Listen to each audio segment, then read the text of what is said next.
ஓம் ஸ்ரீமாத்ரே நமः. வந்தே கஜேந்திரவதனம் வாமாங்காரூடவல்லபாஸ்லிஷ்டம் குங்குமபராகசோணம் குவலயினீஜாரகோரகாபீட்டம் குருப்ரம்மா குருவிஷ்ணு குருர்தேவோ மகேஸ்வரः குரு சாக்ஷாத் பரபிரம்மா தஸ்மை ஸ்ரீ குரவே நமः.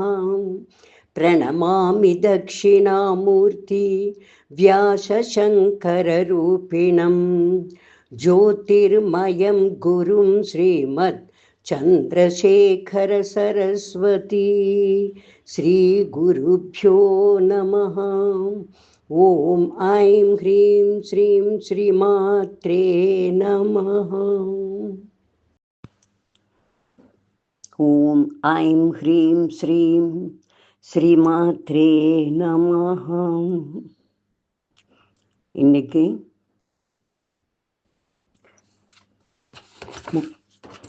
31வது நாமாவிலிருந்து 40 நாமா மட்டும் நம்ம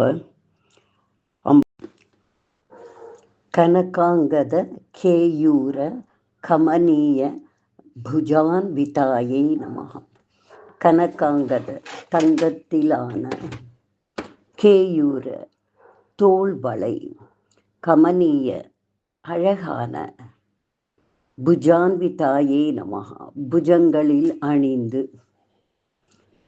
இந்த நாமா அம்பாள் தன் தோள்களை சுற்றி தங்கத்திலான தோள்வளை போன்ற ஆபரணத்தை தன் புஜத்தில் அணிந்திருக்கிறாள் என்று கூறுகிறது.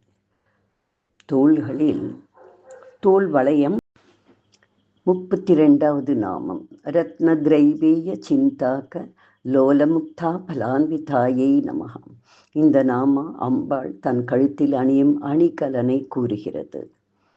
ரத்ன கிரைவேய, கிரீவம்னா கழுத்து, கழுத்தில் அணியும் ரத்ன மாலை. சிந்தாக்கம் பதக்கம், லோல லேசாக அசைந்து கொண்டிருக்கும், முக்தா முத்து. ஆக அம்பாள் தன் கழுத்தில் பதக்கத்தோடு கூடிய ரத்ன மாலையையும் அசைந்து கொண்டிருக்கும் முத்து மாலையையும் அணிந்து கொண்டிருக்கிறாள் என்று கூறும் நாமம் இது.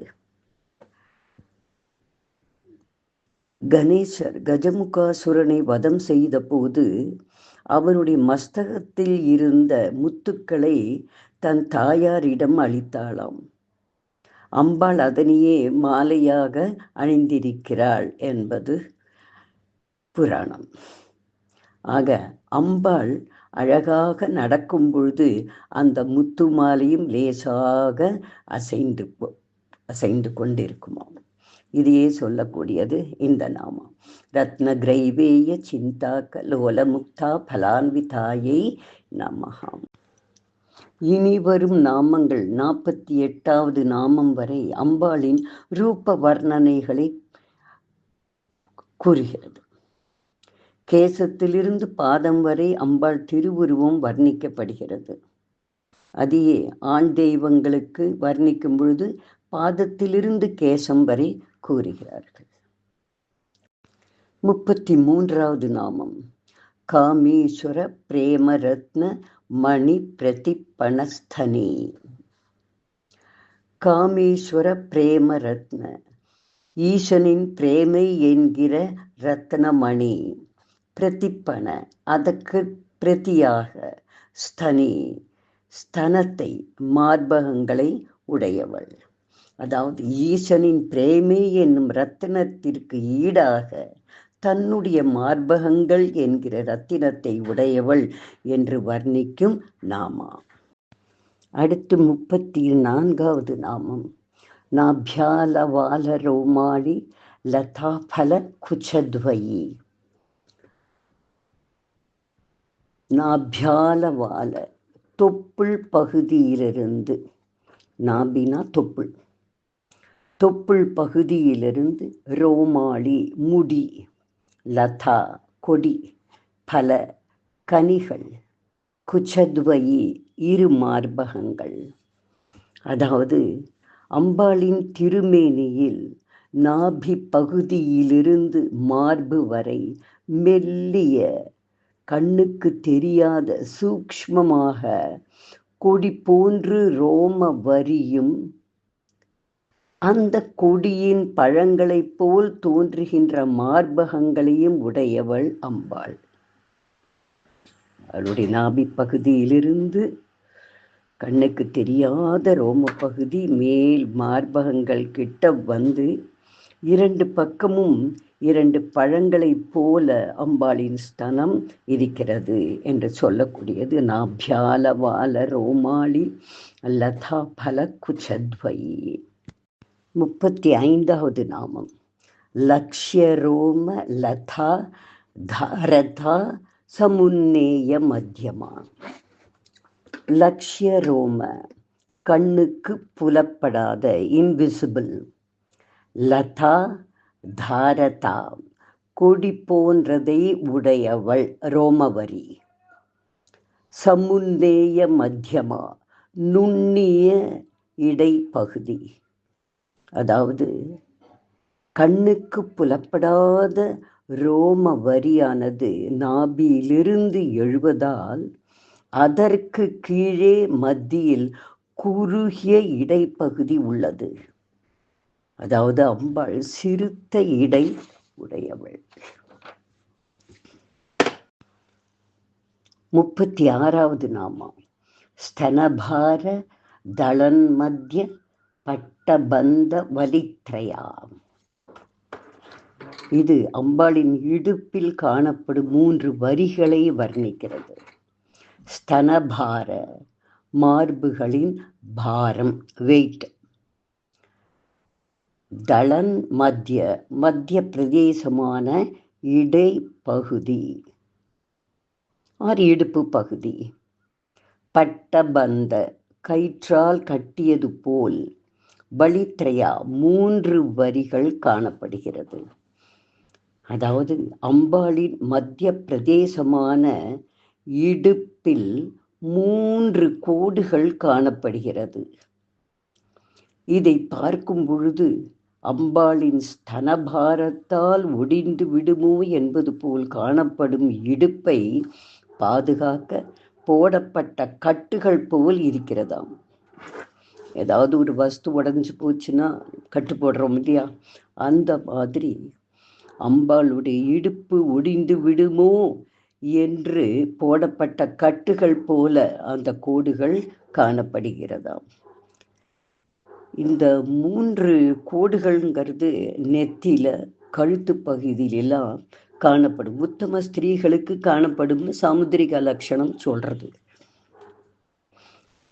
இந்த 3 மடிப்புகள் அல்லது கோடுகள் இது மிகவும் மங்களத்தை கொடுக்கக்கூடியதும் அப்படின்னு சொல்றான். இதே மாதிரி சௌந்தரிய லஹரியிலையும் ஒரு ஸ்லோகம் வருது. ஆதிசங்கரன் சொல்றார், குஷௌ சத்யஸ்வித்ய தடகட்டித கூர்பாசபிதுரௌ கஷந்தௌ தோர்மூலே கனக கலசாபௌ கலயதா தவத்ராதும் பங்காத் அலமிதி வலக்னம் தனுபுவாம் திருதானத்தம் தேவி திரிவலிலவலி வல்லிபிரிவ. அதாவது ஆதிசங்கரன் சொல்றார், ஸ்தனபாரத்தால் இடுப்பிற்கு ஒரு பங்கமும் வரவேண்டாம் என்று அதை ரட்சிக்க இடுப்பை சுற்றி 3 வித தசை மடிப்புகளால் 3 சுற்றாக கட்டப்பட்டது போல் ஆகின்றது என்று வர்ணிக்கிறார். அந்த 3 கோடுகள் அம்பாளின் இடுப்பை கட்டுவதோல் ஒடிந்து விழாமல் கட்டுவது போல இருக்கிறதுன்னு ஆதிசங்கர்னு சொல்றார். இந்த வர்ணனை அபிராமி அந்தாதியிலும் வருது. 5வது பாடல்ல வருது. புனர்முலையால் வருந்திய வஞ்சி மருங்குல். மருங்குல்னா இடை. அம்பாளின் இந்த ஸ்தனபார தளன்மத்ய பட்டபந்த வலித்ரயா. அடுத்தது 37வது நாமம் அருணாருண கௌசும்ப வஸ்திர பாஸ்வத் கட்டி தட்டி. இந்த நாம அம்பாளின் இடுப்பு வஸ்திரத்தை வர்ணிப்பதாகும். அருணாருண, சூரியன் உதிக்கும் அதிகாலை நேரம்.